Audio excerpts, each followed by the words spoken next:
I'm Jackie Quinn, AP News.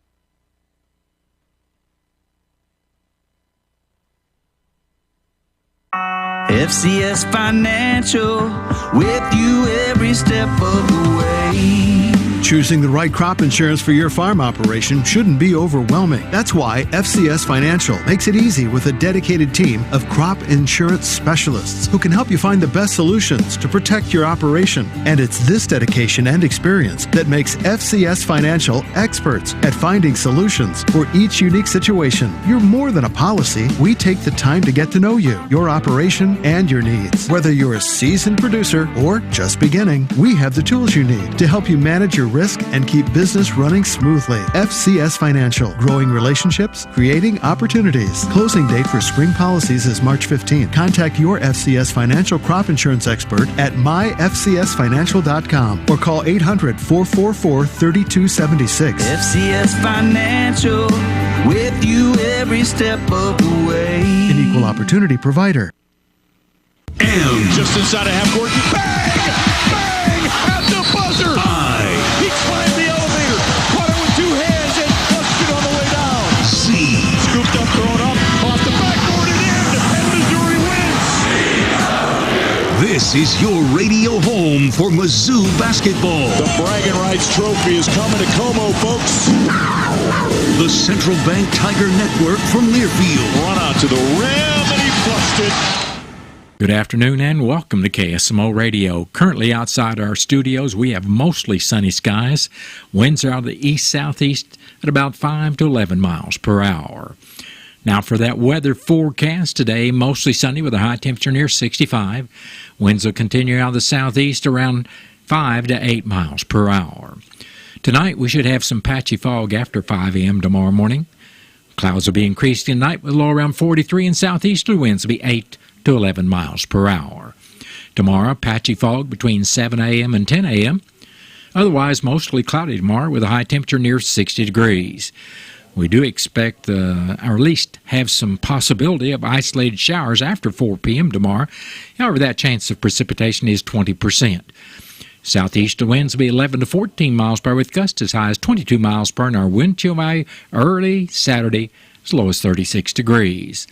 Saturday night, showers are likely mainly after 5 a.m. Chance of precipitation is 60%, and new rainfall amounts between a tenth and a quarter of an inch are possible.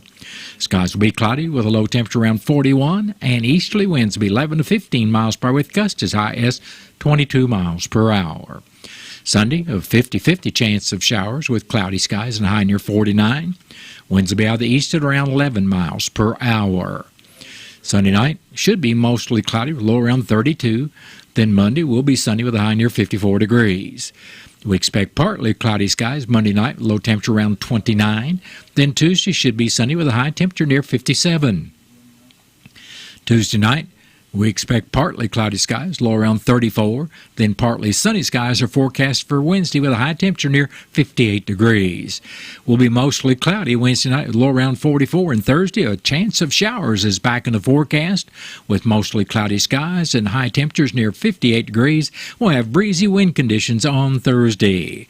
And that's your noon hour weather update brought to you by all of us here at KSMO, where it's now time for the Brownfield Commentary and the Midday Livestock Report. Hello,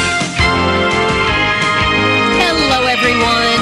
I'm Cindy Young with Brownfield, and this is my 2 cents. My family raised hogs for many years, and if I close my eyes, I can remember the clanging of metal lids on feeders throughout the night as heard through the window of the childhood bedroom I shared with my sisters. Raising hogs, producing pork, has changed a great deal in the past few decades. You have to wonder what those early European settlers and explorers who first introduced hogs to this country in the 1500s would think of modern pork production. Who could have known that more than 28 billion pounds of pork would be produced in the United States in 2020? And on the other side of the coin, who would have guessed that the damage caused by escaped or released hogs in the United States would cost well over $1.5 billion. Often referred to as the most destructive invasive species in this country, feral hogs root, trample, forage, and wallow, leaving ruin in their wake. There are varying scientific opinions on just exactly how long it takes a domestic hog that escapes or is released into the wild to become feral. Once exposed to the different environment, some hogs will begin to grow longer and coarser hair, grow tusks, and become aggressive within 30 days. Some say within 2 generations, the species reverts to its feral origin. I wonder how much time it takes a human, exposed to a new and/or different environment, to become a completely different person. Whether that is becoming feral or completely accepting of the way things are, because government, the mass media, academia, peers, or the workplace says so. From personal observation, I can tell you it doesn't take long. If given a choice between the two, I'd choose feral. I'm Cindy Young with Brownfield. That's my 2 cents. My mom's got a new Case IH tractor, and it can do it all. Bale hay all day. See in the dark with its powerful LED lights. Hook up all the implements. Shift like a race car. Steer with ease. And it can also cool my juice box. Yeah, her Case IH tractor can do everything she needs it to. Looking for a tractor that can do it all? Check out caseih.com. What is it that makes you powerful? It's not only having a voice, but knowing that it's heard, loud and clear. We understand knowledge can change your life, and that energy will continue to power it. And because you're part of a Touchstone Energy Cooperative, we're always listening. Because you're more than just a customer. You're a member. And what's more powerful than that? We are Missouri's electric cooperatives. Learn more at membersfirst.coop today. Do you know who some of the most avid readers of Cardinals Magazine are? It's Cardinal alumni. Our former players tell me time and again that Cardinals Magazine is one of their favorite ways to stay connected to the birds on the bat. And you know, Ricky, I've heard the same thing. They feel like they're still coming to the ballpark each day when they're enjoying the impressive lineup of feature stories in every issue of Cardinals Magazine. Cardinals Magazine helps you really get to know the current players, not only their stories in uniform, but who they are off the field and how they got to where they are. And it doesn't stop with the stories on current players. No one does a better job giving fans a truer picture of everything happening on the field, inside the ballpark, and all over Cardinals Nation. Even stories on our Cardinals alumni. Join our former players who enjoy the classic coverage of Cardinals Magazine. Subscribe for yourself and your favorite fan at cardinals.com/magazine or 314-345-9000. Cardinals Magazine. It's all here. Direct cash cattle trade has more bids on the table and cash hogs are mixed. Hello, I'm Brent Barnett with your Brownfield Livestock Market Report. In cash cattle country, a few bids have been renewed in Kansas following yesterday's light to moderate business. Northern dress deals were at mostly $2.80, up $3 on the week. Trade in Texas hit $178, $3 higher, while Kansas sales were up $4 to $5 on the week at $178 and $179. Asking prices for cattle left on show lists are around $180 plus in the south and $281 plus in the north. Box beef cutout values were mixed at midday with light to moderate movement. Choice was down $1.62 at $293.32, and Select was up $2.97 at $286.22 for a spread of $7.10. At the Ogallala Livestock Auction in Nebraska, feeder steers under 550 pounds sold $2 to $7 lower, and heavier weights trended $2 to $6 higher compared to the most recent sale. Feeder heifers under 500 pounds brought $2 to $7 lower, but heavier weights sold $22 higher on average. USDA says demand was good all day for long-time weaned steers and heifers, with some going to out-of-state buyers. There was a large crowd of buyers on hand, along with steady internet bidding. Feeder supply included 55% steers, and 47% of the offering was over 600 pounds. Cash hogs are mixed with very light opening negotiated sales for the major direct markets. Most buyers have the needed near-term numbers in hand following a midweek burst of activity. Barrows and gilts at the National Daily Direct were down $1.59 with a base range of $60 to $67 and a weighted average price of $62.49. The Iowa, Minnesota, Western Corn Belt, and Eastern Corn Belt were not reported due to confidentiality. Butcher hogs at the Midwest cash markets were called steady at midday at $48, with slaughter sows steady at $26 to $29, and boars were marked at $10. At Illinois, slaughter sow prices were $2 higher at $27 to $39. Boars at Illinois were priced at $5 to $20. Pork values were steady to higher at midday, up 2 cents at $88.61. More market information at brownfieldagnews.com. I'm Brent Barnett with Brownfield. Brownfield farm broadcasters are on the ground at state, national, and sometimes international events throughout the year, providing timely and relevant news to its audience. They utilize several social media platforms and digital channels to engage with viewers and listeners and stay up to date with agricultural news. Brownfield, a brand farmers and ranchers know and trust. Learn more at brownfieldagnews.com. Many business owners and entrepreneurs today are drowning in unsecured debt and just can't stop incurring more. Business Debtors Anonymous is a 12-step recovery program where you will receive support for doing business and living life without incurring new unsecured debt. Business Debtors Anonymous offers meetings every day where members support one another to help them stop incurring new unsecured debt. You're not alone. Visit helpfordebtors.org. That's helpfordebtors.org. More. That has been the Brownfield Commentary Midday Livestock Report. It is now time for a look at updated funeral announcements brought to you as courtesy of Your World Today. Serving Salem and Dent County for over 30 years, Your World Today is 4 pages of information that will take you about 5 minutes to read, and they are available in over 40 locations in Salem and in Bunker, and online at our website, KSMOradio.com. Your World Today. Be sure and pick one up every weekday, or check it out online. Dallas H. Snodgrass of Vienna, Missouri, passed away Thursday, January 25th at the age of 77 years. Funeral services for Dallas Snodgrass will be Saturday at 11 o'clock in the morning at the Church of Christ in Vienna. Visitation for family and friends of Dallas Snodgrass will be this evening at the Church of Christ in Vienna from 5 to 7 p.m. Entering with full military honors will be at the Vienna Public Cemetery. Memorials are suggested and greatly appreciated to the Vienna Public Cemetery, the Historical Society, or to the Vienna Jail Museum. Cards will be available at the church, and all arrangements for Dallas H. Snodgrass of Vienna are under the direction of the James Gar Mortuary of St. James. Jefferson Jeff Edward C., age 72 of Salem, passed away Saturday, January 20th. Memorial services for Jeff C. will be Saturday afternoon at 1 o'clock at the Wilson Mortuary, Salem Chapel. Visitation for family and friends will also be Saturday from 11 a.m. until service time at 1 o'clock. Private burial will be in the Cedar Grove Cemetery. Memorials may be made to the Salem Public Library or the Love Pack Backpack Program. Memorial envelopes will be available, and all arrangements for Jefferson Jeff Edward C. of Salem are under the direction of the Wilson Mortuary of Salem.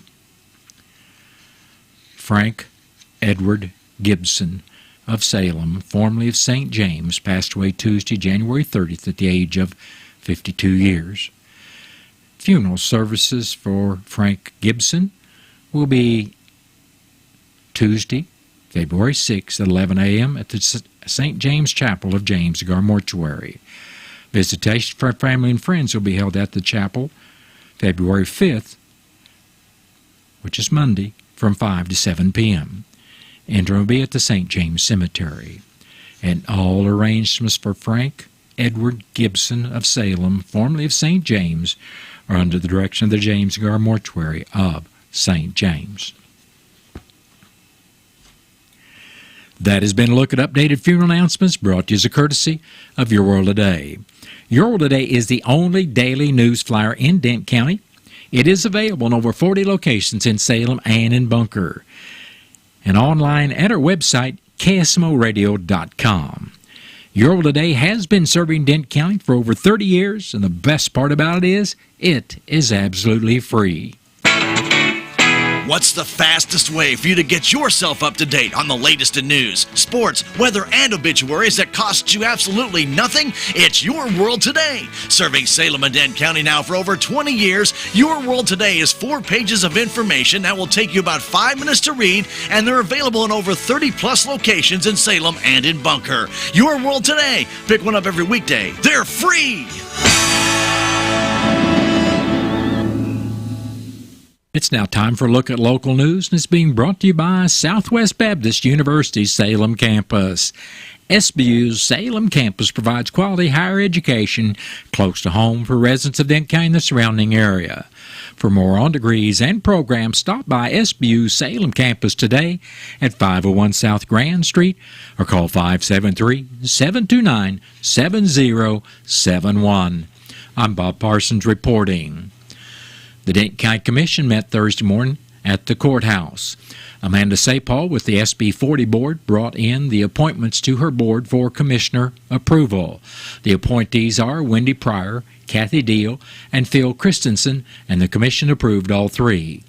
Tom Haynes was also in attendance and told the commissioners that in his research on the Gladden Bridge replacement, also called the Standing Rock Bridge, he said that MoDOT is only planning to make it a 26-foot wide instead of a 30-foot wide bridge like the one on Highway 3272 East near MFA. He wanted to know if the county knew anything different or talk with the MoDOT about the bridge, and they have not. Haynes said he would continue to call Senator Brown and Representative Copeland and plead his case in his efforts to try to expand the width of the bridge that would allow for hikers and those riding bikes to be able to cross the bridge safely with shoulder room. In the road report, District 1 Commissioner Wes Bowlby said rock would be added and grading would be done on Dent County Road 6240, while only grading would be done on County Road 6630. Mowbray said work on the hangars for the salt spreader continues when the workers are available, as there is a lot of welding to be done. District 2 Commissioner Gary Polk said rock would be added and grading would be done on Dent County Roads 2260 and 5340, while only grading would be done on County Roads 2240 and 3220. He also reported brush will be cut on County Roads 3300 and 3310. Presiding Commissioner Gary Larson reported that the Merrimack Regional Planning Commission will be working with the county in the distribution of the opioid settlement funds. More information will be released on that once all the agreements are in place. Zach Moser with the Denton County Health Department came in to talk about RSMO Chapter 205.100, where the County Commission appoints a county public health officer so the health center can perform their duties following the law. Moser said it is just a formality. The commission then unanimously approved appointing Moser as the county public health officer. Moser also discussed the new food safety regulations, and those will go into effect July 1st. The health department also has hired a lead inspector to go into houses and see where citizens are being exposed to lead. Corky Stack with AEA Engineering brought in a pay request from Alexander Construction Company for $10,018.99. This was for the change order the commission approved last week. At the last meeting, Commissioner Larson signed the LLEBG grant with the Missouri Department of Public Safety for the Dent County Sheriff's Department. This is for a law enforcement block grant of $9,505.97. The next meeting of the commission will be Monday morning at 9 o'clock at the courthouse, and the meeting will be open to the public. During the week of January 20th to January 26th, there were a total of 91 calls for service to the Salem Police Department. On Saturday afternoon, January 20th at around 2 o'clock, officers responded to a male subject that was acting under the influence near the intersection of 1st and Warfel Streets. After investigating, the man was found to be in possession of capsules suspected to be fentanyl. As a result, a 37-year-old Salem man was incarcerated at the Denton County Jail. Later that evening, near 6 o'clock, officers were dispatched to the Truman Trailer Court for the report of an out-of-control subject.